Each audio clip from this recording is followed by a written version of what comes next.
Okay, and that leads really well into our next questions, which is this evolution that has been happening, I guess, since, well, before the 90s, but there was a big burst in the 90s.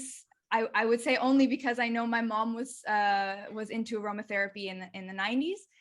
And then there was also this cultural theory on smell and culture and those connections by David Howes and Constance Class. And so talking about maybe a little bit about this evolution, also explain at some point the difference between perfumery and aromatherapy, because both of these things came up in your last answer.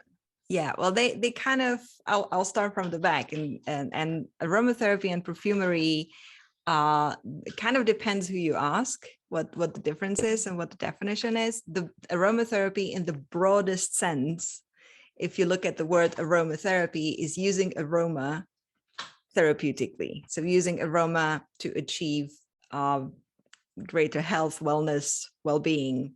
That is, if we look at the word itself, many people will add clinical aromatherapy to it, meaning using essential oils with clients in one-on-one kind of situation, kind of a practice.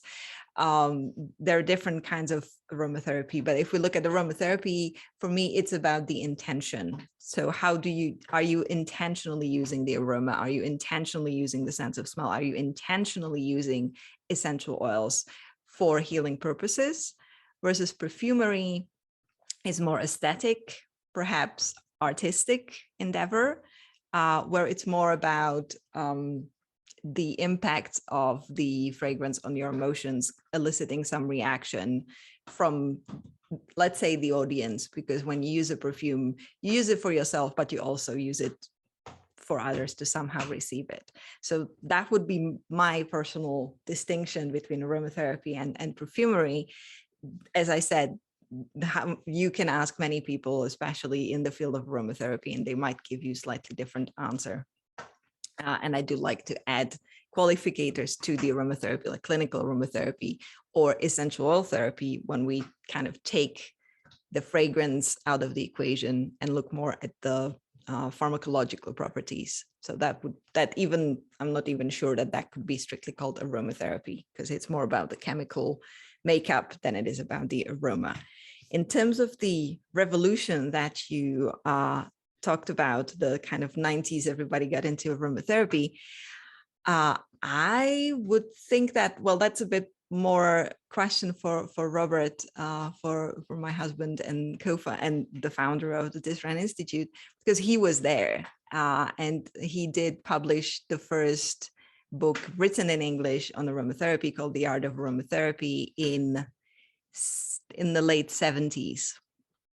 But it took some time for it to percolate. So he really was there before it even was a thing properly, and he was trying to sell essential oils and persuade people that they are interesting. And somehow it took off a bit later, partly also because of the rise of the multi-level marketing companies. That created a huge boom in using essential oils in the late 90s, early 2000s, continuing to now. I'm not really aware of the cultural theory, but I wanted to talk about, well, it's a book that's based on a conference which is called Perfumery, the Psychology and Biology of Fragrance, which is a conference that happened in 1988. I was 2 years old then. So I just know about it from Robert. That's a conference that happened in Warwick in the United Kingdom, and it brought together people from the perfumery world, but also people from the essential oil world, and kind of looked at fragrance and perfumery in that context of psychology and of the biological impact, to sort of going towards aromatherapy. So that's one kind of significant moment that I am aware of in that aspect.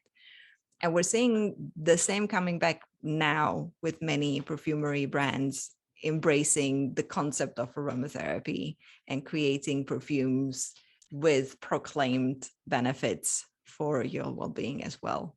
I don't know if I answered the question, or if you have any follow-up on this, but Do you have an example of a perfume that is being, I guess you could say, marketed as a well-being type? Honestly, not from the top of my head, but just recently there was an industry mail out about one of the bigger fragrance suppliers having a mental focus fragrance developed that is available.